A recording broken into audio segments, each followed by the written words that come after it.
Okay. Right. I'm here with Robert Audette, an Air Force veteran who served during the Korean War. All right, so Grandpa, where and when were you born? I was born in beautiful downtown Sparkle City, Central Falls. And when?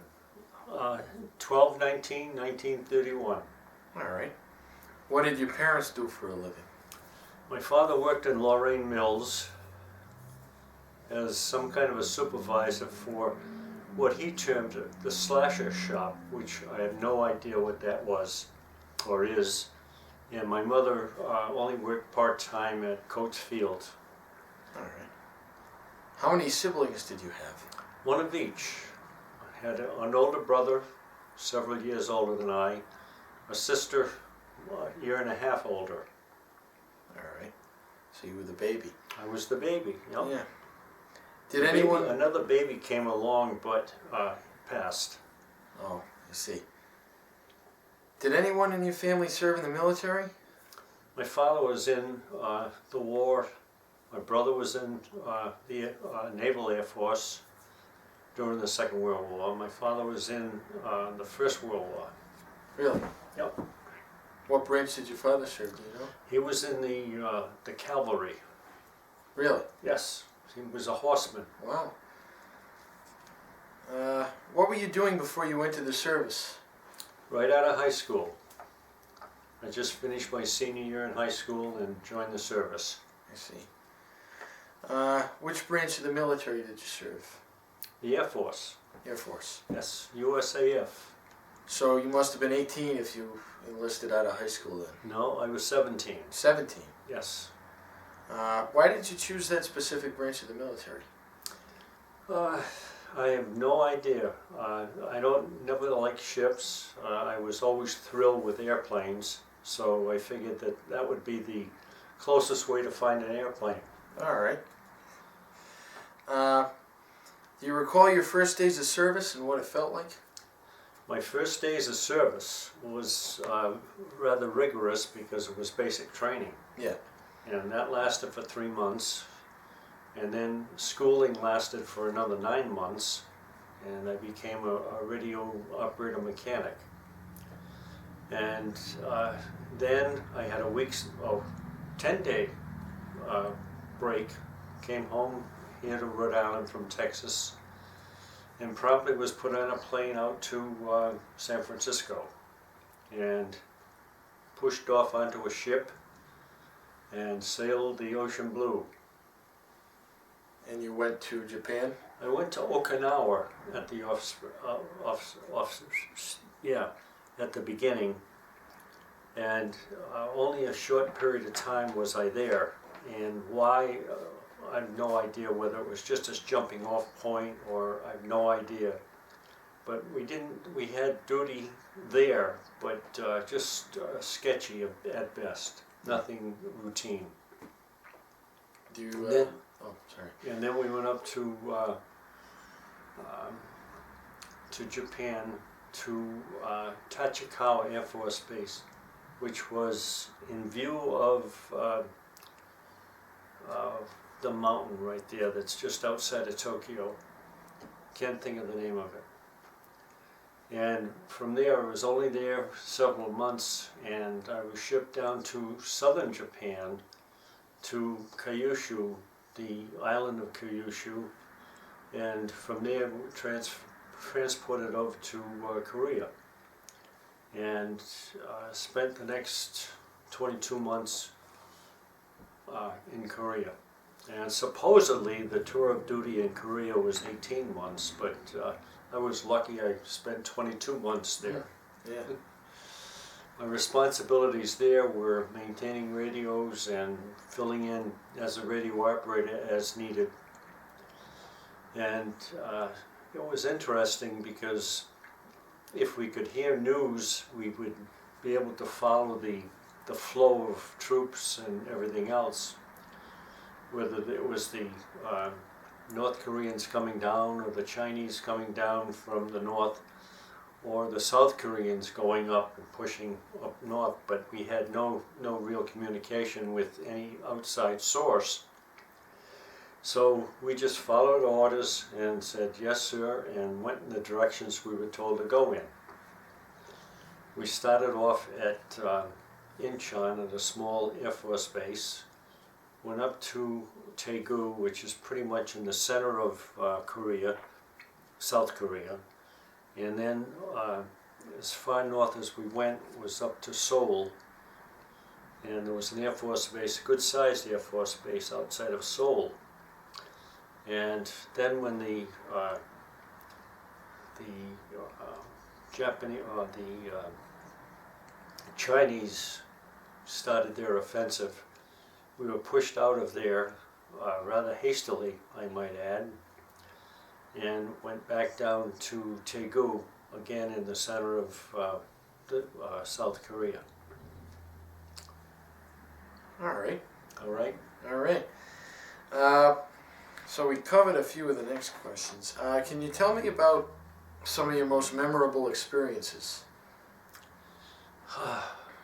One of my most memorable experience was freezing my tail off. When we first got up to Seoul, it was cold. I mean bitterly cold.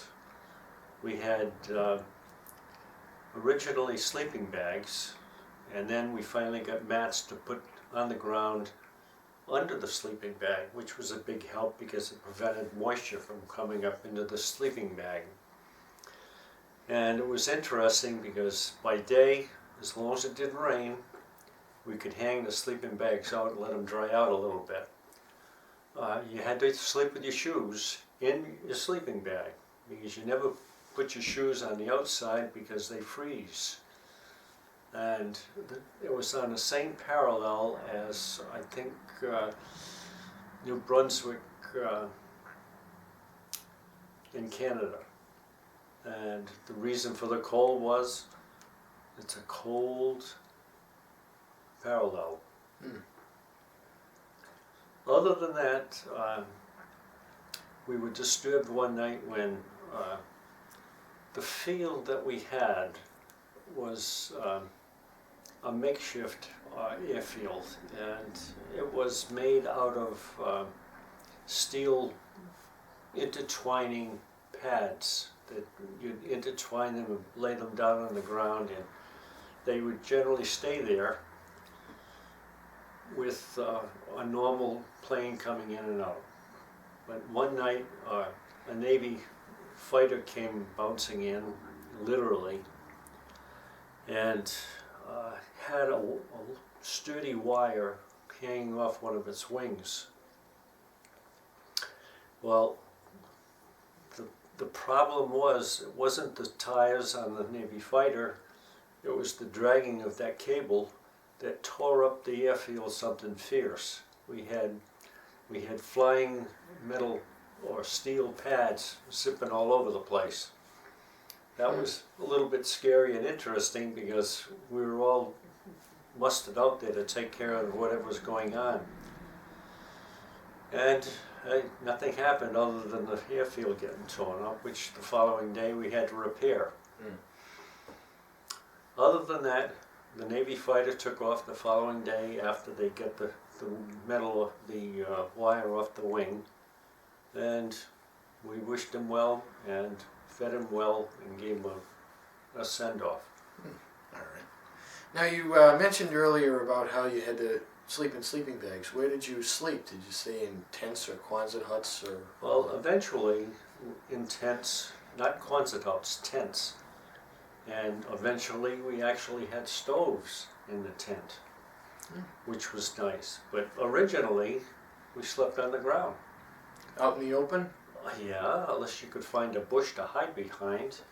But that's when it was cold. And there's been books written about the coldest day, and that was primarily from Korea. The longest day was the Second World War. But the coldest day was definitely up in South Korea, and it was bitterly cold. That was very memorable because people were losing toes, fingers because of frostbite, and ultimately we got tents. And ultimately, again, we got heaters in them. So it was reasonable to live there. Good. Were you in combat? No, No? was not in combat, although we had nightly visits from a small plane throwing anti-personnel bombs out. So we were always on the defensive, and we had the base quite well fortified, and at several places around the perimeter of the base there were 8 tracks with whether they were quad 50s or 20 millimeters or whatever. I have no idea because never got to see too close to any of them. But we were well fortified with their the half tracks. Combat, we used to worry about some of the Koreans coming down and raiding the base, so we were always apprehensive about sleeping, or we always slept with one eye open at least, and several times there was the sound of gunfire from the Air Force guards that are patrolling around the base. So whether they scared possible intruders off or what, but that was probably once every week or every other week that would happen. So that kept you on your toes. But other than that, no, I was not involved in any mortal combat. So you didn't receive any injuries? No, I was shot in this hand right there, and the scar is next to gone now. The bullet grazed me and come up my arm and grazed my arm up here, but that's the only thing that ever happened to me. Yeah. And it was, we were flying propaganda planes. Oh, this happened while you were flying? Yeah, and we used to have propaganda papers that we would spew out from from the plane, and somebody decided they were going to shoot at us, and we were only at a low altitude, so we were a good target. So most of the planes, the C-47s were very stable, very good, even with holes in them. And usually we got back to base without a problem. So what was the, I remember you mentioned before you were in a scenario where there were rockets flying over your head. You were on a coastline or something. Would you tell me more about that? You're going to have to remind me. Oh, not rockets, no. Mortars, right? Yeah, no.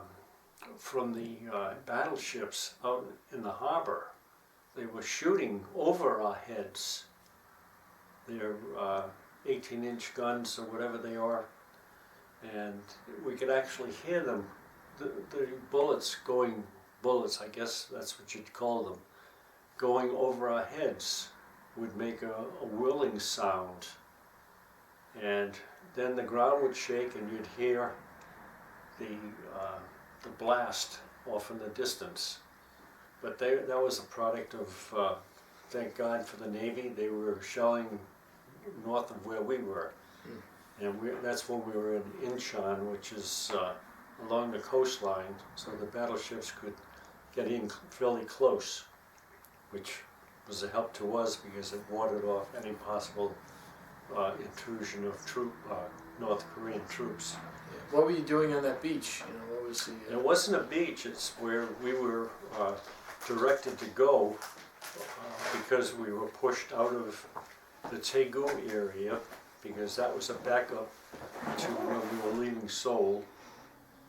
We get down to Taegu, and right around the Chosin Reservoir, that was well publicized because the Marines were there, and we walked around the Chosin Reservoir with them, and we walked down to Incheon.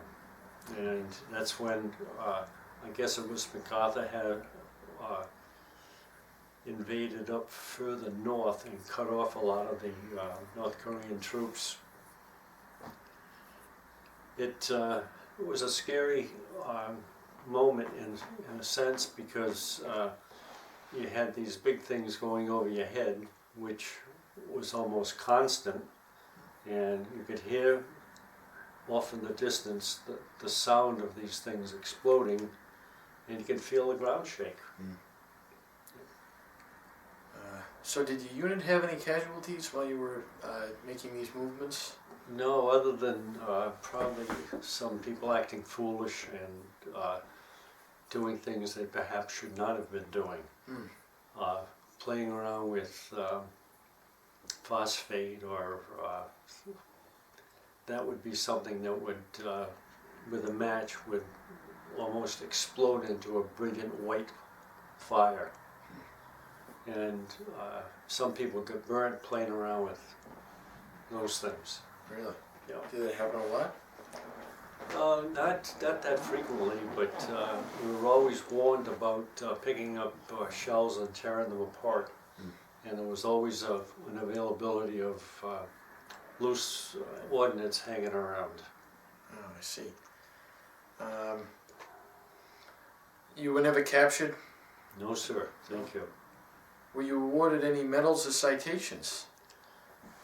Yes, I had, of course, the Good Conduct Medal. The Korean campaign, it wasn't a medal, it was just another ribbon. I had a total of 3, and one was not a a good marksman medal, because I couldn't hit the side of a barn with a shovel, never mind a gun. And never got a marksman award, but had 2 other ribbons. I don't know what they were. We had crewman's wings, and they were smaller than, say, the pilot's wings were a little broader, but we never wore them anyway. It didn't make much difference. Now, you said you were in the Air Force. Now, what was your job while you were on the airplane? Did you fly fighter planes, or did you fly? No, C-54 transports. Well, one of our prime missions, especially when we were up in the Seoul area, was to pick up wounded and take them back to a larger airfield so they could be transported back to Japan.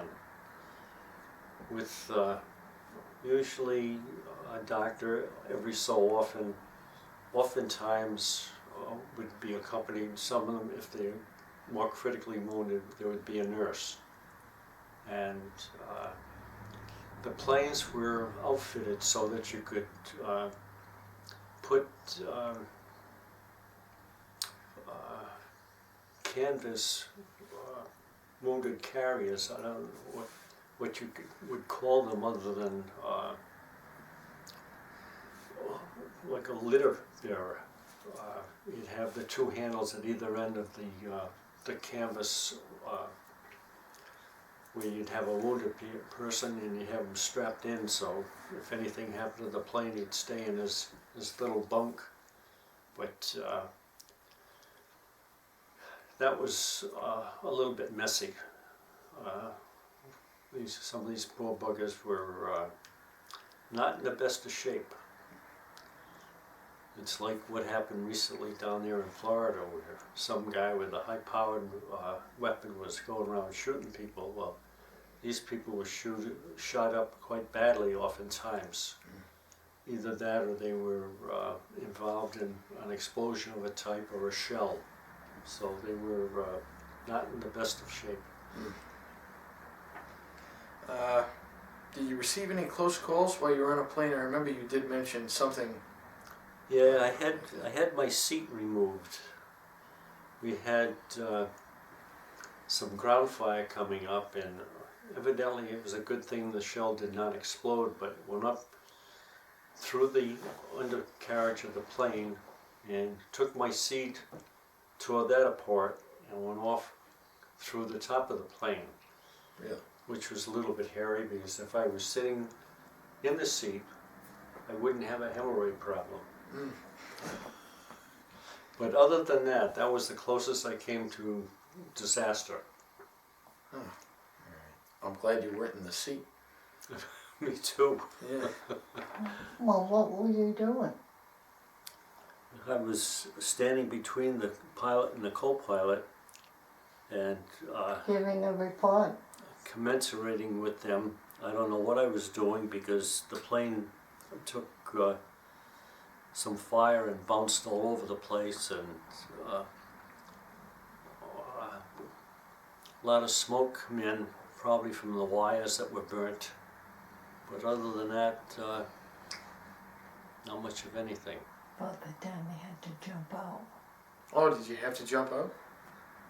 Yeah, inadvertently we had lost an engine, and on C-47s the landing gear was encompassed in the cowling of the engines, closer in to the wing, of course.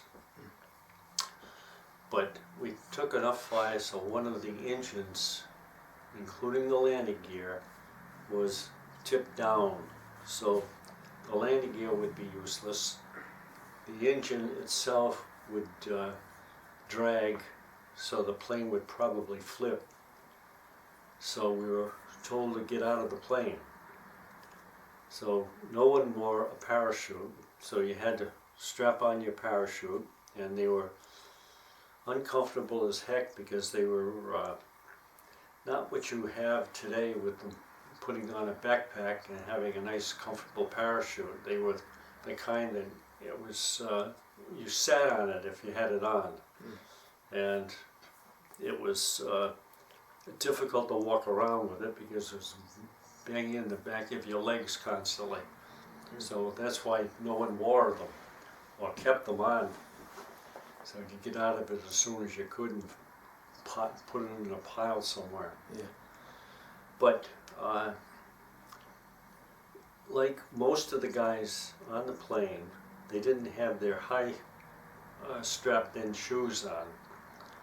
And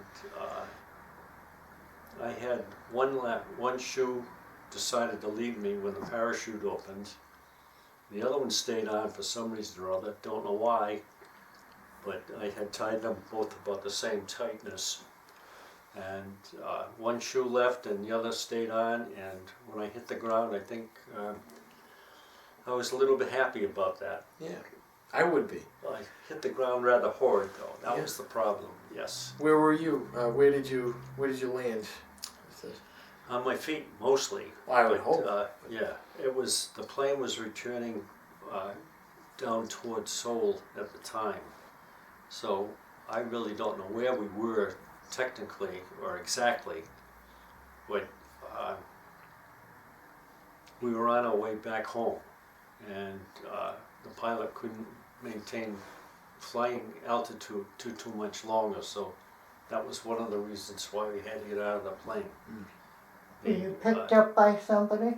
The engine was more of a drag than anything, so, and we ultimately got a ride back to base on the back of what they call a weapons carrier. It had an open back on it, and fiber seats, and being a weapons carrier, where they had the weapons carrier on the back of this truck was on either side, so we had a place to sit and dangle our feet and hang on to the boards on the side of the truck. But other than that was the sum total of my wild experiences. All right. Now, all that's left is What did you do when you were off duty? You know, what did you do for recreation or to keep your mind busy? We played ping pong, we played cards, played ping pong, played cards. We usually would be on duty through a given day. You're off the next day and back on duty, alternating days like that. So you really didn't know what to do with yourself because time hung very heavily. When the planes would be going, you'd make sure they were all complete going, and then when they're coming back, if they sustained any damage, you'd probably scurry around trying to fix holes, or if they had any, and make sure the radio equipment, radar equipment was working properly, and that's all we had to do. Yeah. So it was, if anything, you could say it was almost boring, because the free time, you didn't know what to do with yourself. And living was a little bit austere. We had showers in the tent, and naturally the tents were all vented at the top. So if it was breezy at all, you'd freeze your buttons off taking a shower. You'd shave once in a while, you'd get a haircut every so often, and that's when I had a red beard.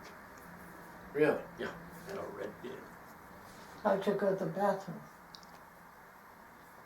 Oh, we had, when there wasn't a latrine available, you used your helmet to go to the bathroom. But also, not to urinate, but to defecate. You'd use that to wash with also. So you'd have to clean it out reasonably well. And the only water that you had was not warm water. It was in a tank on two wheels that was hauled into that area by a truck. And if you're running, you'd bang on the side of the container to see what the water level was. So it was getting low, you'd call somebody or other and have a new one delivered. So you shaved in cold water? Yeah, well, there was no such thing as hot water. Yeah. That's why nobody shaved. Yeah. That's It was why like you had pulling hence your your hair. red beard. That's right. Now, was this in a steel helmet? Yes. The standard issue?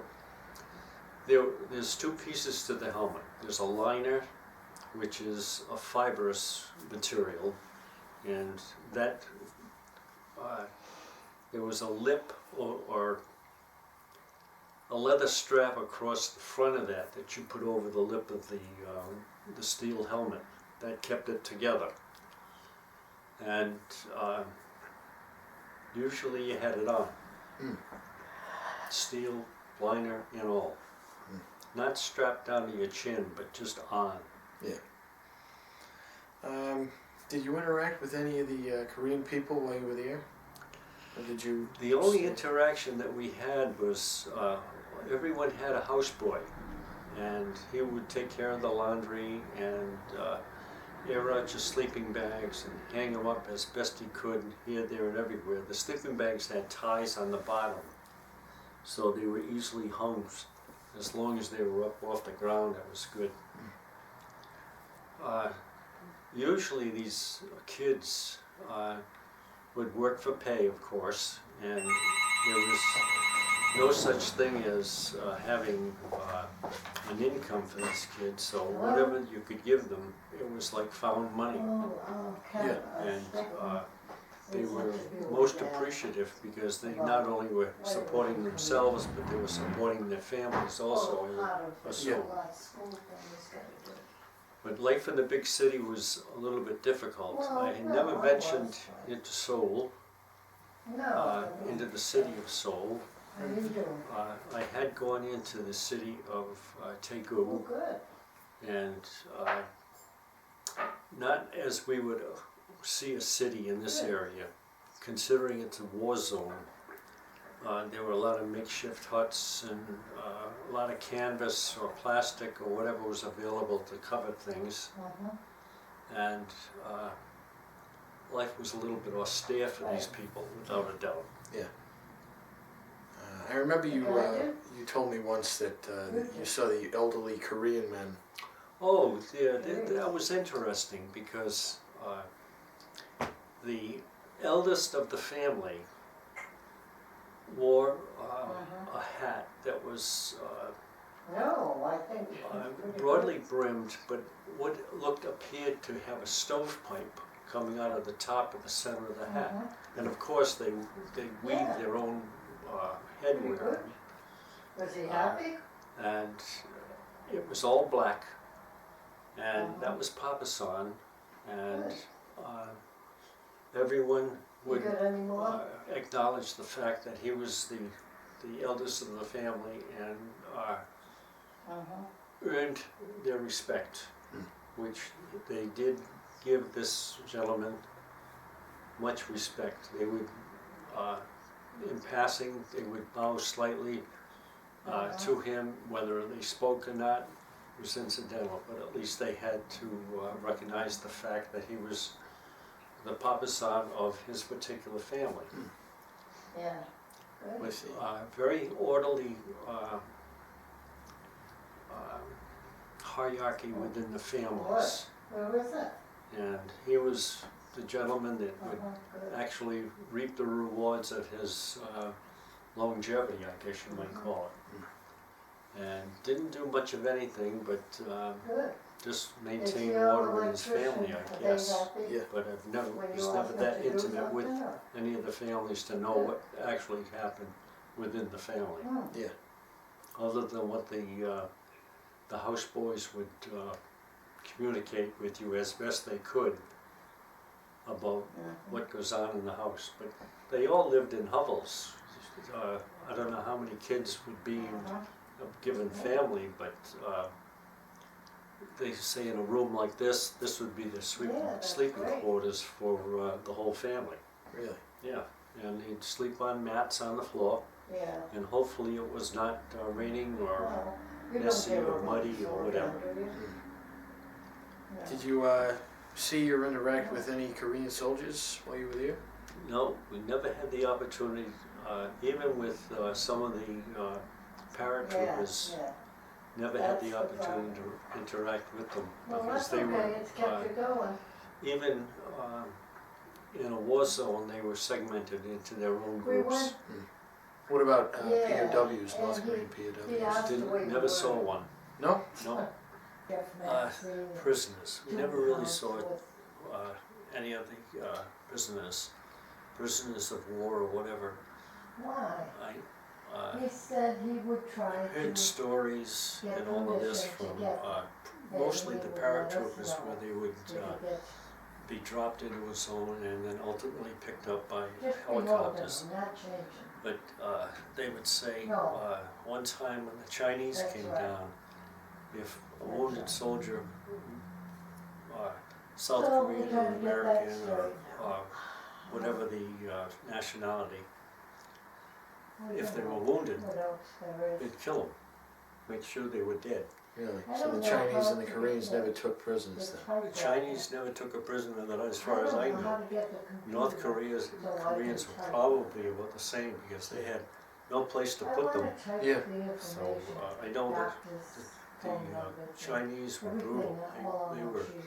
I copied masochists. all our cards. You have somebody lying on the ground dying and make sure they're dead. I copied Yeah. front and back, so that, Which and was you a have to know. sad anything about experience.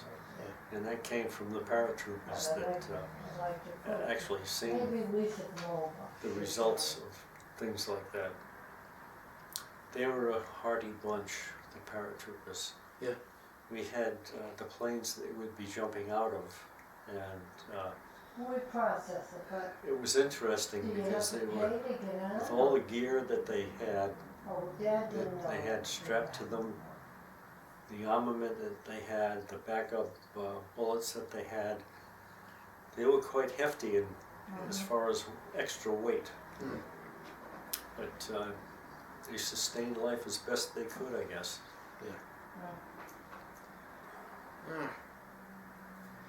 And We're at the war's end and coming home. Where were you when the war ended?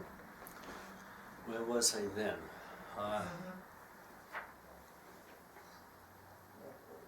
Yeah. I think I Well, came when I home go on, prior to the end of the war. Yeah.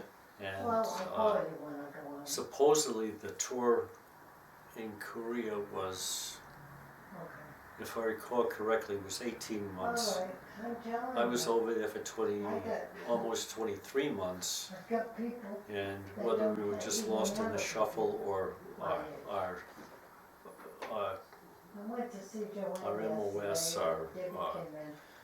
I our didn't take jobs her out at all, were needed because, there, so we were like you kept say, there. I can't Uh, take her anywhere and pay her. coming for the home, girl, That but- was, Oh, I don't even have to. that's It's vague, just I neat, know. I could have just taken We were my, on a ship, Robin hasn't gotten a And, canvas ready yet. I think we This is slept it. most of the way home, But, and But didn't do anyway, much of anything else, did Trish go to her mother? other than just commensurating with the guys Oh, last that week were on their way home. Yeah. So She knows that ultimately, place, we I had a I furlough remember when we the came state. home, I and know you told me and she ultimately told I ended up They in know that. Wichita, Kansas, in a B-47 that. base, No, I a training said, base if for you ever- pilots. there for a day or something. And had a and job I said, there "Well, until why didn't you my, come with us?" Tour of duty They said, expired. Joe said it's beautiful. I enlisted Joe had for surgery on a her 3-year back. stint, and we I were don't know extended if a they year, can't contact and then She wasn't doing probably it. halfway through the 3rd year, they Yeah, cut the extension yeah. back down to 6 months rather than a full year. Well, she broke her back So, when she was on a boat years ago. I went in She's in had July, trouble ever since. and I got out in January, But and anyway, then it was that's home. life. How were you received by your family in the community when you got back? But, You, Dad's going the 23rd for all those Well, trips. it was I similar to said, nonsense. the Yeah. Vietnam And then you confrontation. got a thing, where, his medical doesn't cover so, the stress test. Big deal. We were, Oh, we were there's away for a little while, always issues. and we came home, and Unbelievable. there was Down no the phone, actual notoriety or publicity No, or we whatever. got the day We just yesterday. melded Down the back phone, into they get you the down society. there, what's Yeah. in the- It seemed strange because oh. you had all kinds of weird But experiences anyway, I'm glad it wasn't in and Orlando. opposed to I would've been a at the normal game anyway. coming up of a young What did you young tell? teenager. But What do you think about the sale it's of like these things? you Was the- a year from now the- going off and experiencing the routine of Mhm, military life, and then going off for a while, and then coming home and not ever to be recognized for anything. More recently, I ended up getting a hat that said Korean vet on it, and I've gotten some curious looks, but I've gotten some recognition out of wearing that hat. Mm. And it seems strange because years ago I had one, and I stopped wearing it for the simple Yeah. reason that it was almost a laughable item. Really? Not by myself or those that went through any of this, but by other people. Ha, you went to Korea, huh? Big Yeah. deal. Yeah. You know? Why do you think that was? That's what I Well, said. it were there for 3 it was hours. like Somebody had a gun. a kid's war. It seemed that a lot of people poo-pooed it, where certainly there was a lot of death and destruction and all of that, but a lot of people never saw it. It wasn't like the Second World War where every family was involved. This was picking and choosing Uh-huh. people to go over there. It was a minority Yeah, you know what, Kev? of people that, from society that went over there. And the same with Vietnam. Why can't they And those guys were have a almost record and abused send when it they to came the back. FBI Mm. so the So you're saying it FBI wasn't can look at these? it wasn't really as popular as World War II? Oh, no, with the, no. Everyone knew that World War II was going on, and thousands and thousands of soldiers were going, shipped out, and there was newsreels every week on what was going on. And during that And time, she knew it and didn't say there was no such Well, thing she's as such a television, fad. so you didn't see it other than going to the movies Yeah. and watching U.S. World and News I mean, Report. that's ridiculous. And that was about the only thing that you would get as far as what was going on. And Yeah. that was all Yeah, by the correspondents and the newsreel makers and whatever. yeah. Hmm. Well, So you readjusted fairly easily then, I would Okay, think, right, to civilian life? there Well, seems to be no it, trouble with changing that. Strangely enough, to get back into society here Whatever. was strange because, and I don't know why, to this day, the guy I went into the Air Force with Yeah. hasn't talked to me, Well, has he's never gonna be surprised. even recognized And the fact so that I'm is, alive. And I can never figure it out. So And is, he's dead now, Wales, so I isn't can't it? find out why, Zoe. but it seems strange. And a lot of Yeah. people you come in contact with recognize the fact you Very much. were involved, The guy but today asked us if nobody he ever came knew with what. us Yeah. last week. And And I said, probably no. didn't I care said, either.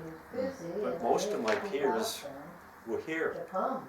But And for me to you get back had to into have the him come, routine but you of didn't. being a young adult was quite difficult because No, I'm everyone talking had their about last lives week, all to the set in return. stone at that juncture, all my peers, and He's gonna call it. You were when an he gets outsider. back, so Yeah. I'll I let was you away know. for going on 4 years, so that's a big step to try to get back in step with other people that Yeah, are still in their same Well, if routine he here. calls us, I'll Yeah. let you know. That was difficult. Well, we gotta do the Uh, legal, yeah. Did you go back to work or go to college or something? I went to college Okay, part-time thanks for calling. Yeah, as bye-bye. best as I could, and then we started having a family, and then after about 2 years of college, my desire for that waned because of activity in the family. What was that, John? Kevin. Oh, good. But life goes on in spite of oftentimes. He took engineering for 2 years, Is that right? and we couldn't afford the Slide rule. slide rule. So you say you couldn't afford it. Was it not supported by the GI Bill? Yeah, the GI Bill helped, but still, as the family was coming along, money grew scarce, and you did what you had to do. He already had 2 or 3 kids. And I was out part-time selling, working full-time and part-time too. So made life a little interesting and difficult at the time for all of us. Yeah. Are you a member of any veterans organizations? I finally joined, can't even think of the name of it. Through the recommendation of Kevin, he said you ought to join this, and they're always looking for Air Force vets, and it seems there's a rarity of them, and whether they're ashamed to own up to it or what compared to some of the ground forces, but no, I joined one of the organizations recently. Yeah. I know He they was had, going to join the Air National Guard, but the kids came too fast. yeah. There were 5 of them in 6 years, and I didn't want him away from home constantly. So, sorry, we didn't do that. How did your wartime experience affect your life? You change hats when you come home. You try to put it all behind you. You just ignore those several years and never broach the conversation that frequently. But he suffers from very restless nights, combative. Yeah, I have a touch of what is common with some of these people coming back from the Far East, the Near East. Yeah, the Middle East. Yeah, and if I'm not taking my pills, I have nightmares through the night, and I've beat on grandma different times. Really? And, Well, in your sleep? yeah. So I'm always in a hole fighting people off Yeah. in my sleep. And I take my pills, and I'm not problemed with that at all. Thank goodness. Because I don't know whether she could sustain life with me aggravating her nightly. Yeah. I remember she told me that you'd sit up at night and start fighting somebody. Yeah, yep. Because And you... that's post-traumatic syndrome of a type. Mm. And I hate to put a name on it, but that's what it is. You know, Yeah. I'm taking the same drugs that some of the combat people have taken, and I'm sure they were more involved than I Mm. in difficulties. I can only imagine. Really, probably you can't imagine, because it's crazy. It's a strange world you live in to experience that. It blows your mind. It's so opposed to a normal way of life. You know? And even when you're on a plane with the paratroopers, they're jumping out of the plane and saying, well, Geronimo, or whatever they say, and everything is surreal. You know, even with the gunfire that you hear, that we weren't involved in bombs, but when we were down in the Incheon area where the battleships were shooting over our heads, it was totally surreal. Mm. Has your experience impacted how you feel about the military or war in general? Well, war in general is pathetic. The things that you see and you hear of, similar to what happened in Orlando. You can't imagine the body destruction that happens when there's a part of a body, an arm or a leg, or a part of the main torso lying on the side of the road, and nothing you can do is going to right the problem, and you try to get it out of your mind as quickly as you can, but to see someone shot, like going back to Orlando, high caliber gun tears a body apart, literally. Mm. And you watch the cowboy movies and somebody gets shot and they fall over. Well, generally that's not what happens. They get a big hole in their back where the bullet comes out. Mm. And the bigger the bullet, the bigger the hole, or the body is gone. Mm. And they fly backwards instead of fall yeah, down. really. And even from a handgun, like we had 45 caliber handguns, and that slug would, you'd fly backwards, Mm. without a doubt. It would tear a 6-inch, put a hole in a 6-inch tree. The back side of where it would come out would be like this. Mm. Within it was like this big. Yeah. And that's what it does to bodies also. Yeah, I see. Well, that's pretty much it. Is there anything that you feel we haven't discussed or you think should be added? No, I don't want to dig any deeper, because what's going to happen is I'm going to have nightmares now, Are you really? probably. Oh. I've not recounted anything that transpired over there in a long time. So we'll see if I beat on Grandma tonight. Well, if I do, she's gonna go over and beat on you. Oh, well, I hope not. And I feel awful to think I gave you nightmares for Well, that's, hunting a guy no, out with we'll a see what spider. happens. That's all we can do. That's pretty common stuff. Is it? Yeah. Well, then that's it. I appreciate your help. That there's a little square in there now. Yeah. Oh, that's this. If it'll focus on something thinking it's Oh, I a. see. Okay. So I'll go ahead and turn this off. Thank goodness.